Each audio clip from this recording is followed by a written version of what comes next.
Welcome to Beyond the Threshold. I'm your host, Louisa Seaton. Beyond the Threshold is a space for conversations that explore and challenge our understanding of life, death, consciousness, and what may lie beyond. Together with my guests, we journey into their extraordinary stories and have thoughtful conversations that expand our perspective on reality and the human experience. Hello, everyone. I am so excited because we have a wonderful guest on our show today called Damien Horton. He's an author of 2 books, Limitless and The Personality Trap. After healing himself from critical injuries and depression following a severe car accident, he set out on a 10-year journey of research into the science of mind-body connection and healing. Today, Damien is a transformational coach and runs transformational workshops. He lives in Byron Bay, Australia, and I would love to welcome you to the show, Damien. Thanks for having me, Louisa. It's a pleasure to be here. Thank you. Well, I am very, very excited to hear all about your story and particularly your near-death experience. So I'm going to hand the baton to you and you can tell your story. Beautiful. So for me, August 12, 2007 that's my real birthday. That night was, I guess what a lot of people refer to as the dark night of the soul. I battled with so much depression and self-worth issues. Grief and sadness about my dad not being part of my life from when I was a little boy, and everything culminated basically in that night, August 12, 2007. And it was the bottom. Whatever that means to you or your listeners, it was the absolute bottom, and there was nowhere else I could go. And so I guess for the first time in my life, I prayed. I finally just stopped everything, and I swore on my soul that if there was any universal intelligence or any higher consciousness in this universe that was paying attention, that I would get it right in the morning, basically, that I wouldn't live any longer with my addiction or this depression. I would finally follow my heart. And I asked to go home. And when I said that, at the time I was living with my mum. So in a literal sense, I was just talking about making it home to my mum, to put my head on a pillow and start again in the morning. Because I've been fighting mental health. I've been battling depression for over 10 years. Wow. So there was some indescribable change in my consciousness and in the energy, the electromagnetic frequency in my body and all around me. And 45 seconds later, basically, I crashed my car. I was driving way too fast in an extremely bad place, and my car slid out of control at about 110 kilometers an hour. Wow. And my face hit the steering wheel at a dead stop at 110 with no airbag. Wow. Yeah. And I wasn't wearing a seatbelt. So I had complex panfacial fractures, which means every part of my face and eye sockets, cheeks, mouth, roof, like my hard palate, shattered into hundreds of pieces, and I had critical brain hemorrhaging. Oh my God. And bilateral skull fractures as well. That was so severe, there was actually air in my brain. It's called ectopic air. So it was a critical situation. I broke my back in 6 places at the same time. But my last memory was the panic, the desperation, and pleading, basically, for help. That's all I can say. I was pleading to something or a higher part of myself for help, and then nothing. Wow. Just like a full stop, where time no longer existed, and the identification or the perception of Damien Horton completely dissolved.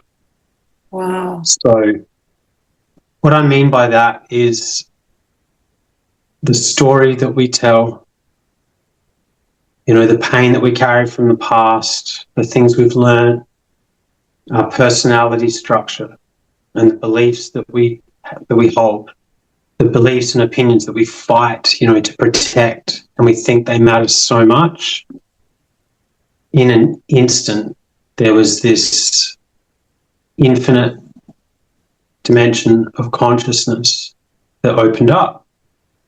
And what was left was the fundamental sense of being, which you could call it spirit, you could call it consciousness itself. That's what was left. Can I ask? Yeah, sorry, go on. Yeah. Can I ask you a question? Well, actually, I have a few. How old were you when this happened? 24. 24. And when you were in the car, were you under the influence or anything, or were you just driving and how did the accident happen? Under the influence. Okay. Not drunk. There was drugs involved. I'd had maybe 2 beers or something like that, but it was just fueled out of, a very low, desperate place that I was in. Yeah. And I saw a police car, and it was about 3 a.m, and I just panicked. I'd reached this point with my hands over the steering wheel where I said this prayer, or whatever you want to call it. I just sent out this promise where I swore on my soul that was it. That if something is listening and it can take me home, then I'll get it right in the morning. Yeah. And then as I took off, I saw this police car, and I panicked, because I thought, if I lose my job or if they pull me over or anything like that. So I panicked, and that's why I was driving too fast. I just went into massive fight or flight, came up over the hill, and then that's my last memory is just the car starting to drift out sideways. When so that was your last memory. So you have no idea of, you didn't feel pain or anything like that in your impact when you had your accident. There was no pain, nothing. You were just gone. Boom. Nothing. No. Which is a blessing of monumental proportions, because I came back to consciousness in the ambulance ride. Yeah. And I spoke to the ambulance members about a year later, and my face was missing, basically. So the police officers and the ambulance members were traumatized. Oh my gosh. Deeply by that night. Yeah. So sorry to interrupt. Let's go back to when you said you dissolved, pretty much. Yeah, so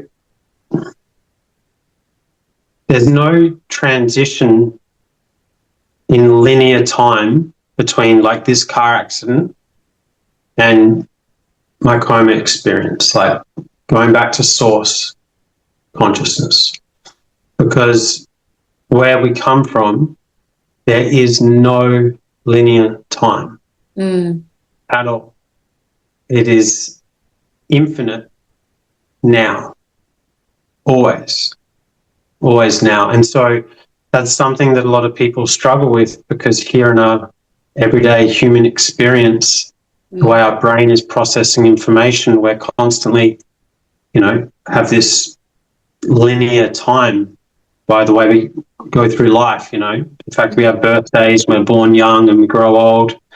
But where we come from, where every expression of life comes from and must go back to, is infinite, loving consciousness. Beautiful. And because there is no time there, it could have been infinity, that my coma went for millions of years, or it could have been my coma went for a billionth of 1 second, and then I was back. But the events that played out in my coma were more real than the chat that you and me are having right now. Wow. Can you tell us about that? Yeah, so it was like life started in that coma. So there was no memory that Damien Horton ever existed. Mm-hmm. No story of the past, no pain, no heartache, no depression, no self-judgment. None of that existed. It was just a fundamental sense of being. Mm-hmm. Or if you remove everything from I am and you just get back to I am, not I am Damien Horton, not I am Louisa. If you just can imagine pure consciousness before it's conditioned.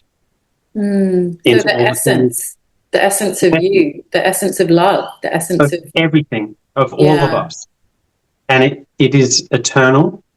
It was never born and it can never end. Yeah. It's the true self. But the personality structure and all the things that we add to I am, or what a lot of people would just say, the ego,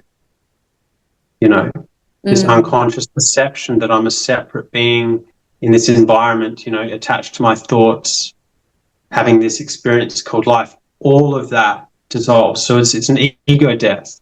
But what's left is the truest expression of who you are. It's like it's the essence, like you said before, the foundational layer of existence, which is pure consciousness.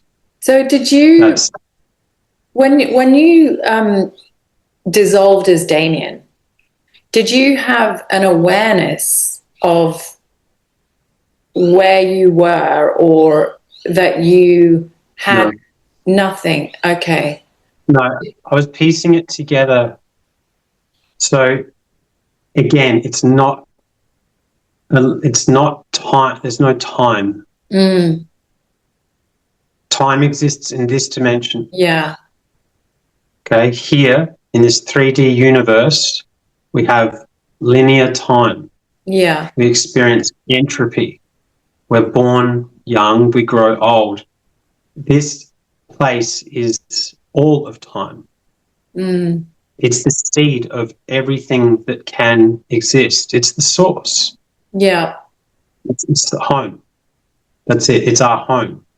And so the first moment for me was, I'm not in a physical body per se, like as such, but I knew that I was in a wheelchair.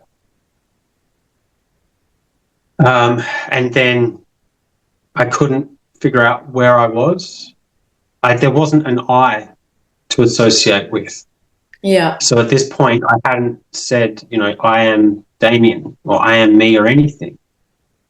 But for me, because of my path and my past, there was another person or being in the room that wasn't separate from me, but they were attempting to get me to take drugs. I'm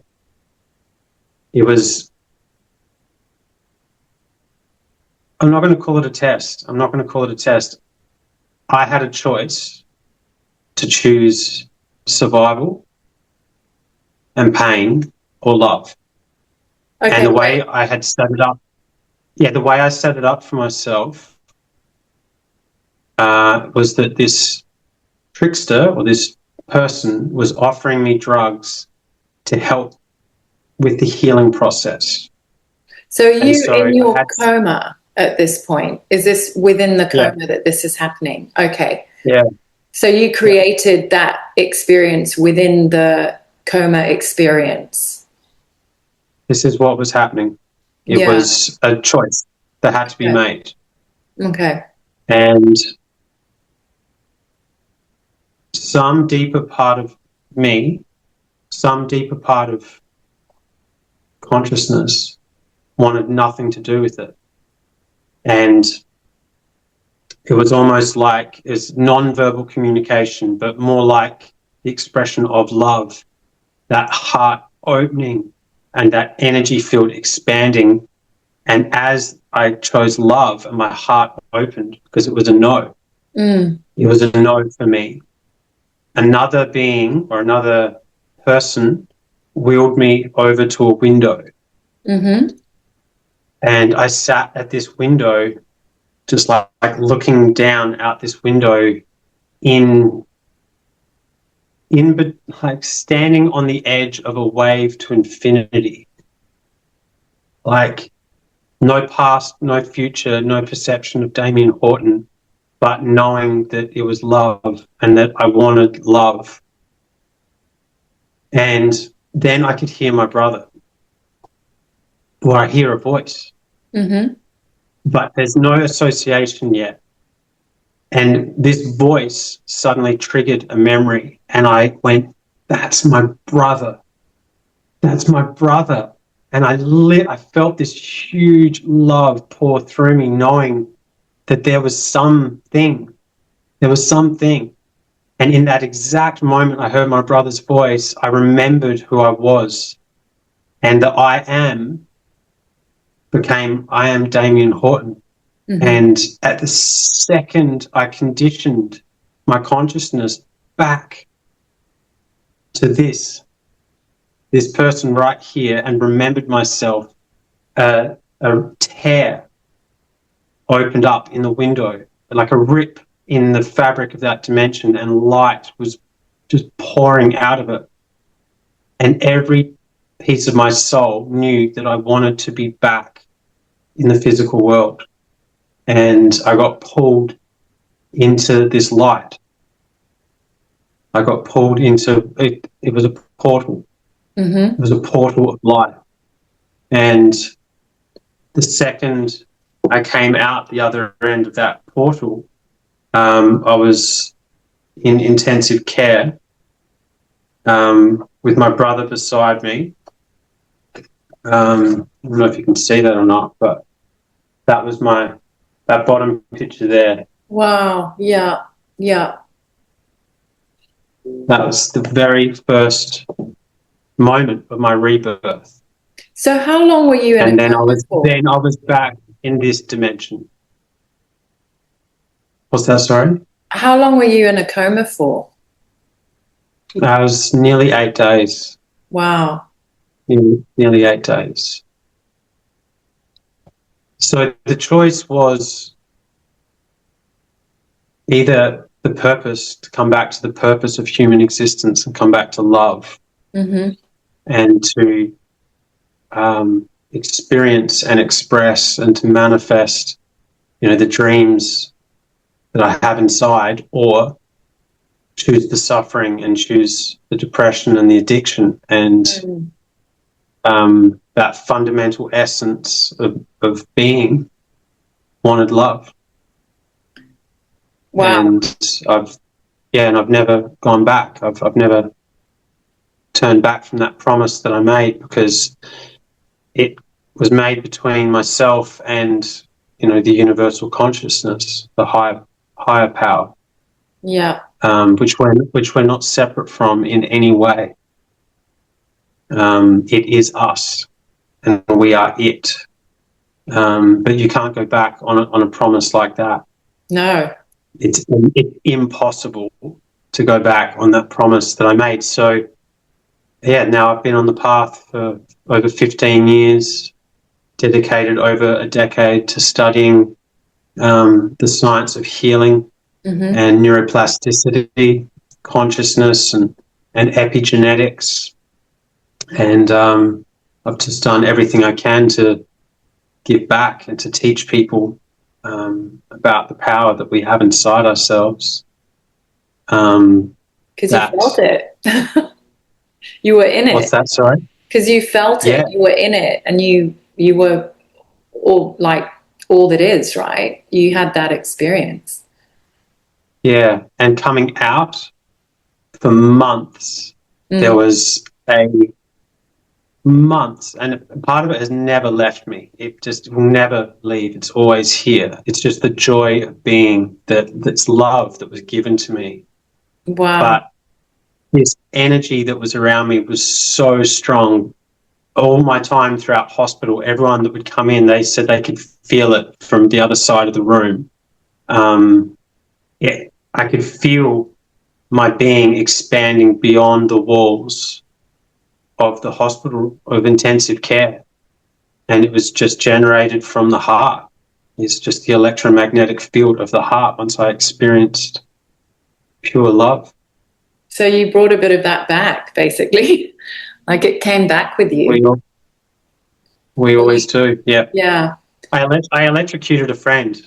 A friend of mine went to hug me, and he claims that a blue spark came off me. So, wow. He said I shocked him. You've never had depression since? Like it was like prior to accident, and then after accident, it just lifted? Or was it quite challenging? No, that darkness lifted and was taken. Like it turned from that into just love, empathy, compassion, gratitude, and joy, and creativity, which is where like my writing and my music, everything comes from. But we are having a human experience where there is polarity and there's duality in this universe. And yes, sadness and grief are still part of, the other side of what the heart does. But yeah, I still get my challenges. I still get flat. Yeah. But it's never gone back to that desperation. It's never gone back to that worthlessness or meaninglessness, because I know now that every single expression of life in this universe ultimately is forever. Forever. Yeah. Yeah. Wow. How long did it take you to actually heal and like recover from the accident if your face was completely smashed? And it was extremely quick. The doctors said it was a miracle, because when there's enough energy with the heightened emotion of love in the human body, it rewrites our genetic expression. Yeah. And it also facilitates the rewiring of the brain. So I didn't know any of this back then, but I knew that what I was told in the coma is anything that enters consciousness will manifest in your life. And then when the doctors came to me afterwards and were saying to me, you're going to be permanently disabled, you're not going to be able to heal, this is how it is from now on, I just, I'd already had a higher truth given to me. And I knew that if I believed in what I experienced in the coma, that I would be able to heal and create any life that I dreamed of. And so I defied every medical opinion, every expert that's looked at me. And I got up out of bed and was walking 5 days later. Wow. After breaking my back in 6 places. And I've had no back pain. I've got no pain at all since. Wow. So that statement there is the highest truth I can give to anyone in this world. Anything that enters consciousness, good or bad, will manifest in our life through autosuggestion. Yeah. I've known this since I was a little kid. If I'm like, oh no, I think I'm going to get sick, and I was a little kid. Yeah. The next morning I'd wake up and I'd be sick. Yeah, even in hypnotherapy, like in the theta state, you just give suggestions that can change and help rewire a person's mind. I mean, our minds are so strong, but if we can just rewire them, it's amazing what you can accomplish from just changing your thought or your perspective on something. Absolutely. Yeah. Look at the placebo. I mean, we know that faith and belief is, in many cases, it's equal to the number one selling drug, or even better than, because it has no side effects. Yeah. Where people just believe they're going to get better, and then this healing takes place. Yeah, absolutely. But when this happened to me, the word neuroplasticity basically didn't even exist. So all the doctors kept telling me that my brain couldn't rewire. And this is what I had to learn to live with. But I would just lie on my back in the ward and meditate for hours and hours and hours and just picture my body healing. I would just mentally rehearse being strong and running and being at the gym. And I would just sit there and just fall in love with this idea that I'm doing weights on the weights bench and there's no pain in my body. Because I know that if you can see it in here and you feel it, then it can be received. It can manifest. Yeah, you can. And so my faith is what got me through the whole thing. And so, there was many years of having my face smashed in and cut off and reconstructed and all of that, which was extremely challenging, but ultimately a massive blessing to go through all of that. And I would not change a single thing that's happened to me now. Yeah. So, God, what a lesson, what a experience. When you were in the coma, did you feel that there were presences around you, apart from the trickster, obviously that piece there, but did you feel, apart from the love, did you feel any other presences or benevolent beings or anything like that? It was that you are the totality of everything that can exist. Everything. So, like when you're in a dream, and there's other like characters, but your perception, your identification of self doesn't exist there. There's just some essence, or I am. There's the experiencer having that dream. It was more like that. It wasn't that there was me and another, like a subject-object relationship in there, but there were people.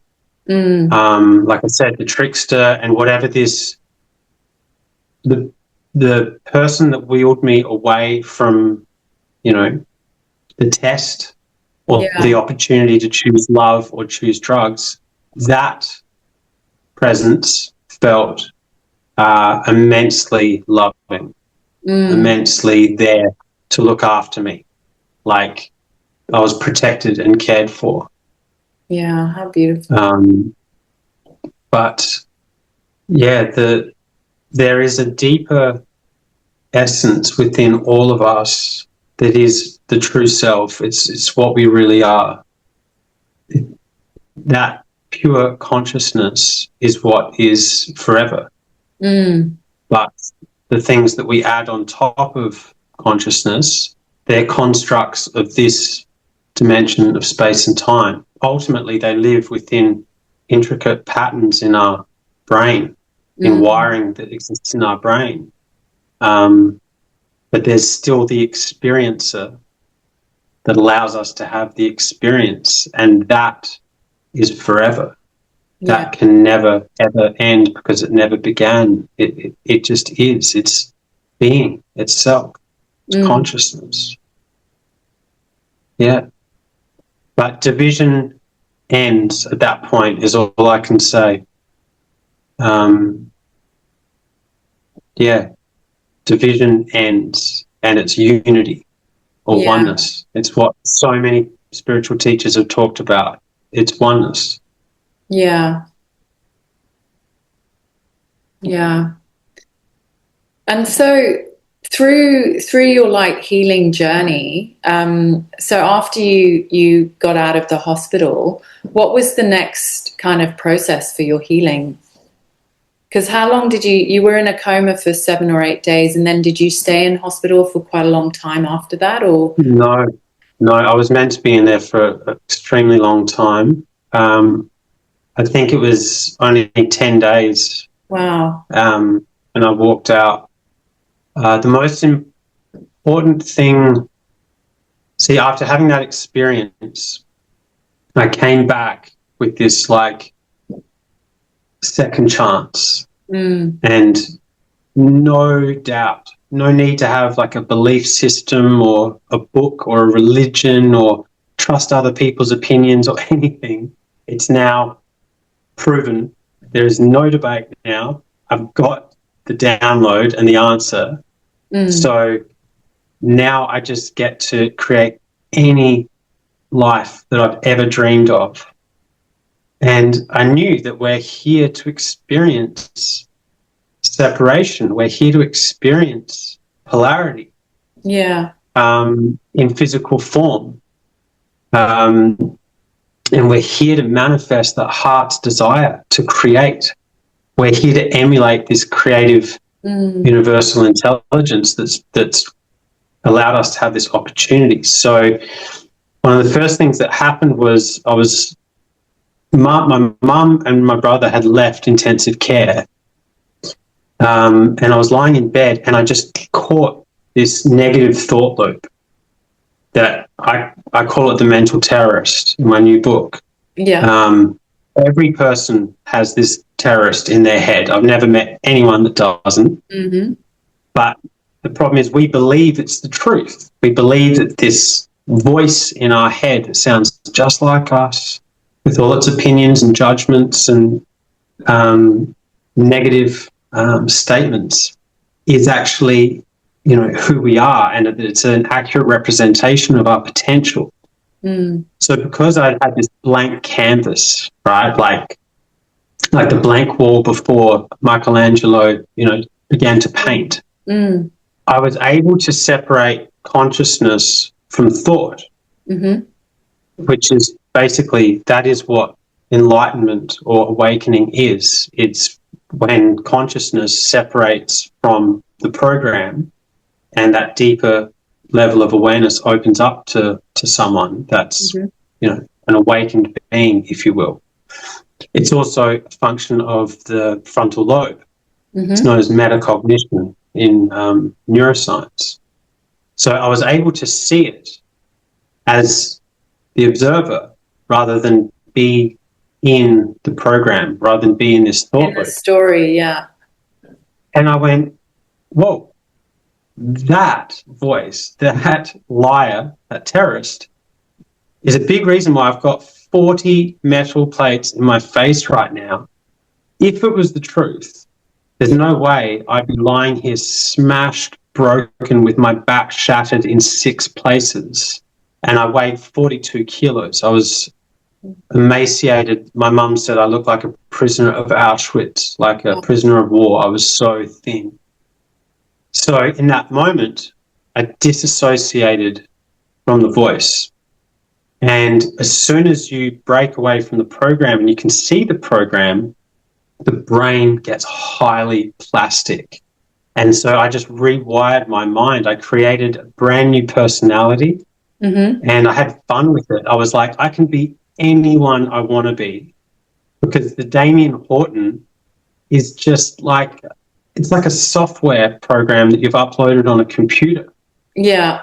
The brain is, for all intents and purposes, the brain is limitless in its ability to form new connections. Yeah. So when we attach to the personality self, we go, no, this is who I am. We identify with it. The word identify comes from the word identitas, which means to make it the same as I, as self. Yeah. And so in that fallacy, we're claiming that the way my brain wired and the specific experiences that I've had and the childhood I had and the genes that contributed to the mapping of my brain, that's like the self, that's who I am now.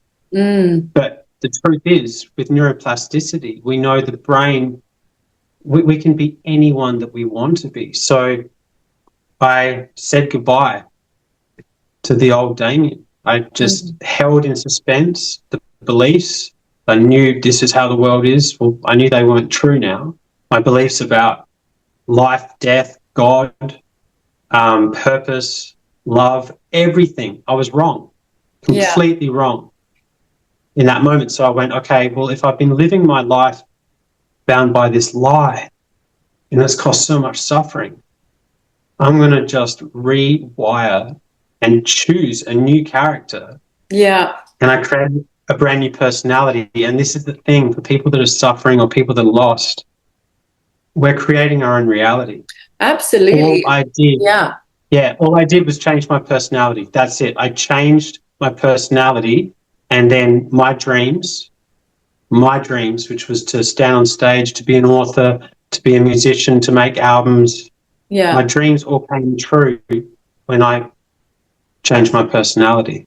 Yeah. And do you know what? I feel that a lot of people, I mean, I do it myself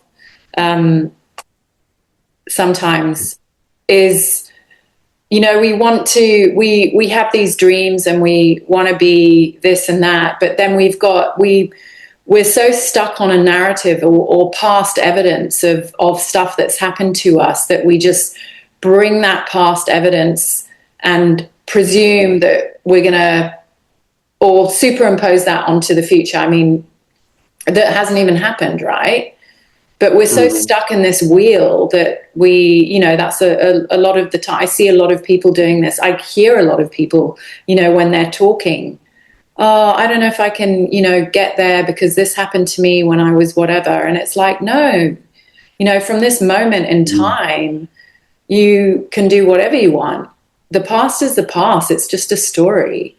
And obviously that's not, people have had some crazy shit happen to them in the past. So I'm not in any way undermining that. But I'm just saying, if we have it, our mind is so, so powerful that we can create the future that we want. We can. We can be free. I mean, I've been through some of the most horrific trauma. It's almost indescribable, like physical and emotional pain and all of it. And I am blessed because of it. Yeah. I would not change any of it. It's given me so much wisdom and so much belief in myself, because I found the diamond. I found the gold that was inside all of the pain. There's a chapter in my new book called The Wisdom in Your Wounds, and it's all about how I extracted that out to stand back up, get back up, and honor this life. This is a gift. This is the most sacred gift that we've been given to be here, and I needed to make the most out of it. Yeah. But coming back to what you were just saying then about the narrative, it's the mental terrorist. It's got a shopping list. It marks up all of our past failures and all the times that, and it keeps this running commentary of limitation in our head. And ultimately, that's the human condition. The human condition here is lost in thought. People believe that they are the thought in their head. Nothing could be further from the truth. And if you need evidence of it, go and walk around society, go to town, go walk around in the world, and you see all these people with drawn, worried faces, and they're somewhere up in here letting the terrorist spin these fanciful stories. And the worst part about it is when you're not in charge of your own naysayer, when you don't know that you're listening to this terrorist in your own head, you unconsciously share that limitation with other people. Yeah, and then you're regurgitating it, aren't you? Yeah, and humanity is keeping each other down. Yeah, We are literally just unknowingly walking around, because I've given up on my dream. I've listened to this voice my whole life because I haven't done it, or I've had to suppress that dream. Then unknowingly, we don't do it deliberately, but unknowingly we then give all these opinions to all these other people, but then they go, oh, yeah, you're probably right. I'd fail as well. I reckon I'll give up on that dream. And you see it everywhere. You see it happen with children. You see it with young kids and teenagers that have a vision. And all it takes is one unconscious person or a family member to come along and say, well, you know that your uncle failed when he was, or you know that most, and that enters as a negative thought loop.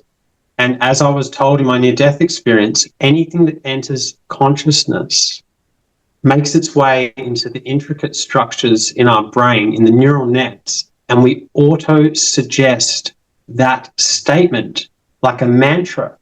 Yeah. And ultimately, this is Jacob's ladder. Okay, to he who says he can, or she who says she can, and she who says she cannot are both correct. Yeah. Right? The same loop can drag us down to our lowest possible expression of self, like where I was August 12, lost, broken, and addicted to drugs. That same thought loop brought me all the way back up to love and belief. It's the same ladder. It can wind us up or take us back down. It's a scale of consciousness that all of humanity exists on. I find that it's also a perspective. You can have, so many people can have one thing but look at it from all different ways, and so you can change your perspective, your thought pattern, your perspective, whatever it is. You have the ability to change that and look at things from a completely different perspective than like someone else. And I often say to myself that God is expressing himself through me. So what does like the universe, source energy want? If it's expressing itself through me, what does it want? Does it want me to, think about this in a sad way, or actually look at it as a lesson in growth, or it's I don't know, whatever it is, it's like, what is source wanting to do with that? And usually it's the more positive when I think of it from that perspective. Does that make sense? Of course. Yeah. I mean, you do what's right. That's it. I mean, morality, like little children already know right from wrong. But what you were just describing then, that requires a deeper awareness. There's an expanded awareness that you have to even be able to make that choice. Yeah. And the problem is when we're lost in the loop, there's a lack of activity and blood flow in the frontal lobe. And the frontal lobe is where conscious choice comes from. The frontal lobe is where metacognition and our ability to separate from the thought, the negative program, comes from. It's where impulse control and emotional regulation and planning and vision and the imagination and the genius in us that lights up. It's right here.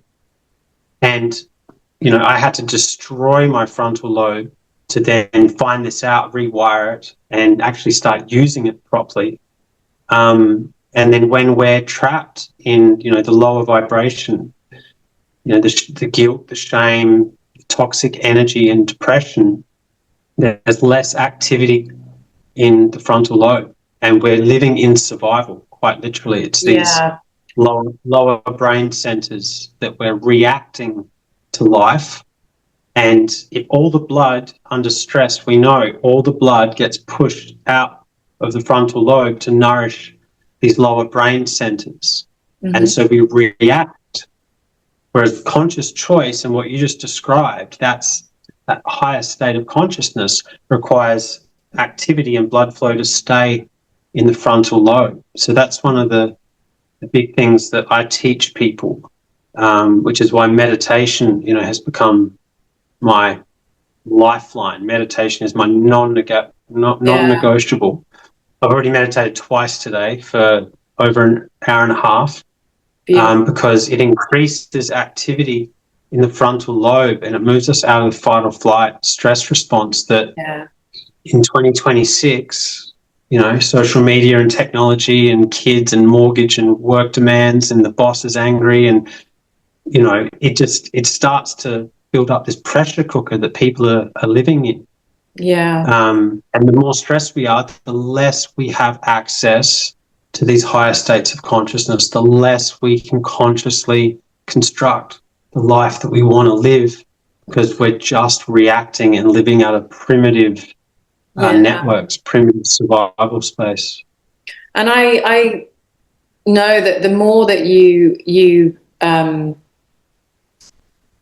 conscious about whatever you're doing and your actions, the more of the goodness comes, because what you pay attention to grows, right? So if you're consciously making good choices, more opportunities come to you that are in your highest interest and they're attracted to you. But if you're continuously in this survival mode and there's desperation, then you're just attracting more of that to come to you because your attention is so focused on survival. And unfortunately, so many, I think I'm like, I've got one foot in survival and one foot out. Do you know what I mean? Like, I'm not always calm. I've got, stuff going on, but majority of the population is in that desperation, that stress, that cortisol. And so it's really, really hard to ground in that. And so the more people who, start meditating and are able to get themselves out of fight or flight, the better. But, how do you go about doing that? I mean, I can speak for myself, but what kind of advice would you impart on people who are in that fight or flight situation where they're just like, oh my God, I don't know how I'm going to cope with life?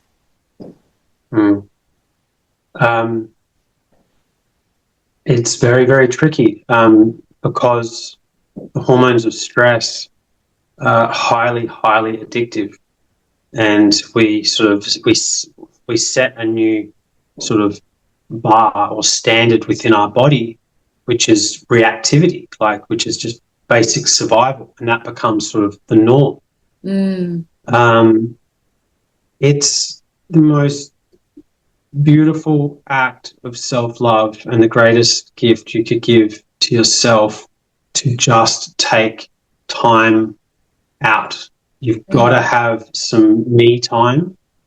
You've got to feed yourself and just get back to nurturing your own being, because you can only be for others what you're first to yourself. Like, you've got to give this gift to yourself to look at the story, to look at the emotional wounds that you've been carrying maybe for decades, and ask the question, is this loving to myself? Is this loving to my children, my friends, the people I interact with each day?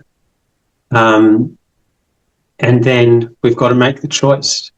We actually have to consciously make the choice to do something about it, because nobody is coming to save us. There's not like, we can't just hand this over to someone else. We are the star of the show. And when I finally figured that out, I realized that I needed to invest in personal development. I needed to invest in my meditation. I needed to invest in learning. Yeah. So I have not watched the news or read a newspaper since the 12th of January 2010. Yeah, I don't watch I haven't watched the news. I don't even have a TV. I threw my TV out like probably 10 years ago. I didn't see the point. And I'm with you on the news. I lived in the UK for a period of time, and when I was there, I did some care work. So I was looking after people who were not well or paralyzed or stroke victims and stuff like that. And I'd work 2 weeks on, 2 weeks off. And a lot of the people I worked with were the elderly. And this is years ago. This is actually, I don't know, 25 or more years ago.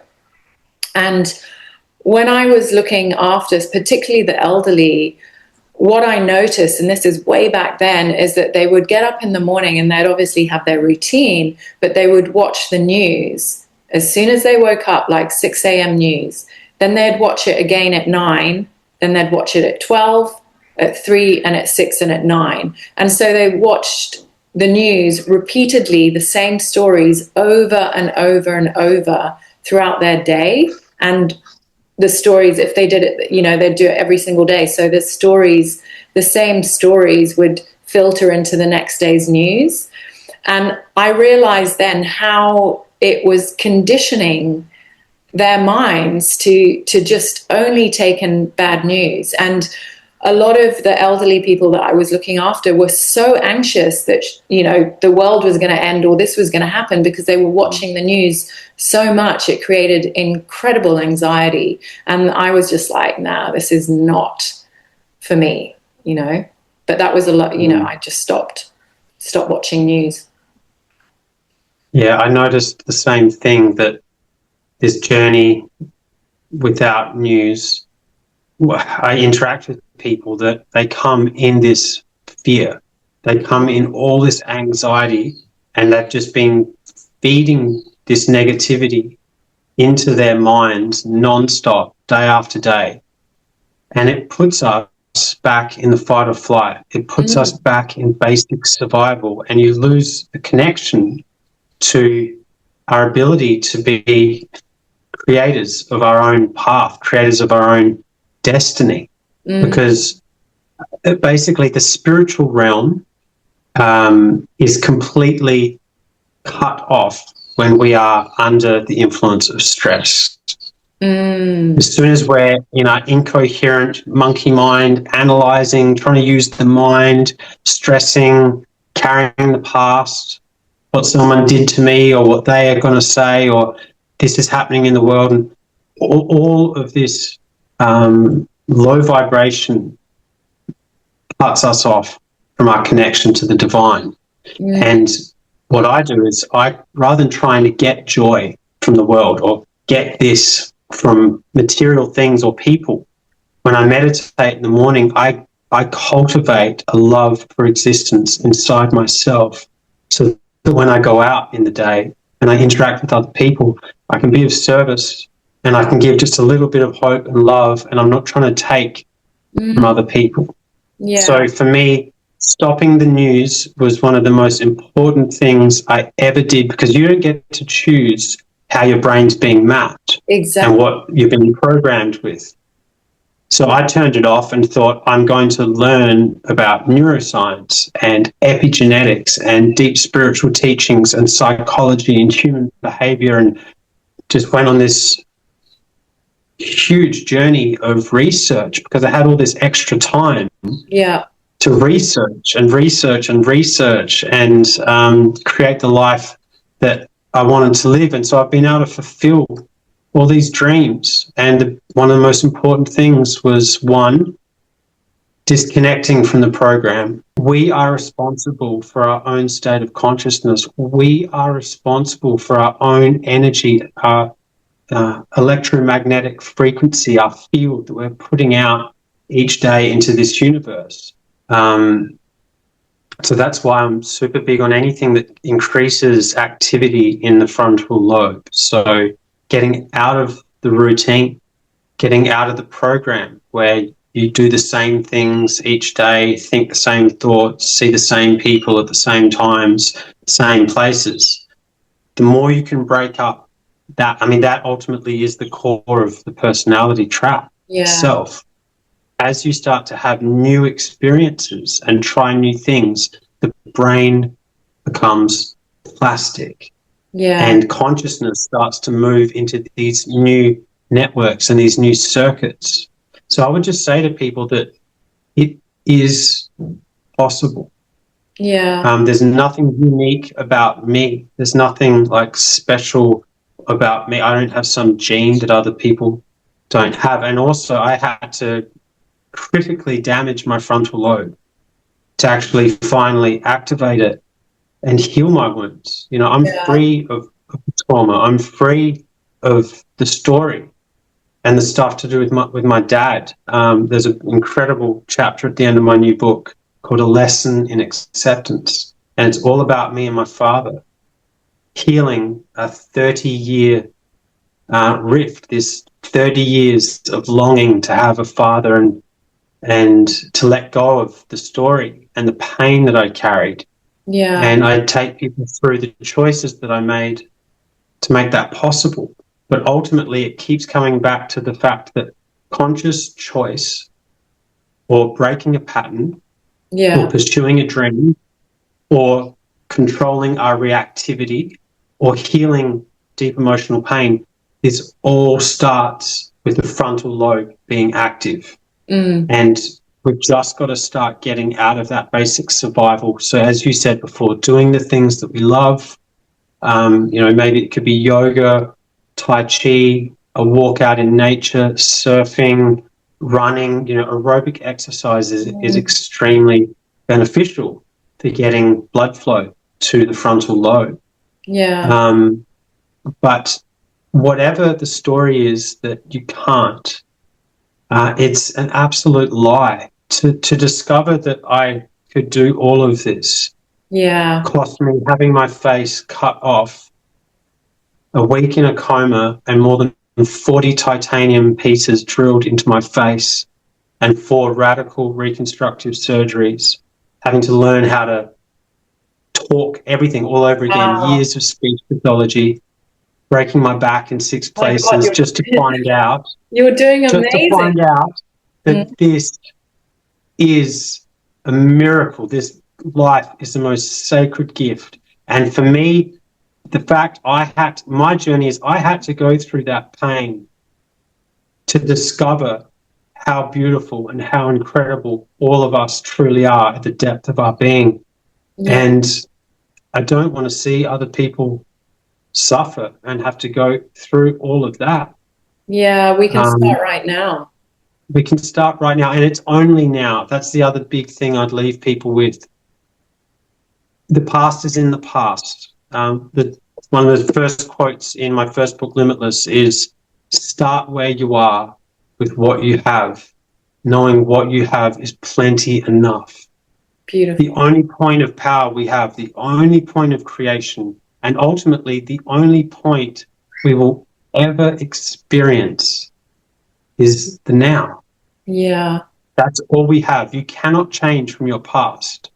You can't go back to when you were that kid. I can't take the metal out of my head. So if I can't take the metal out of my head, I've got to find another way to deal with my pain.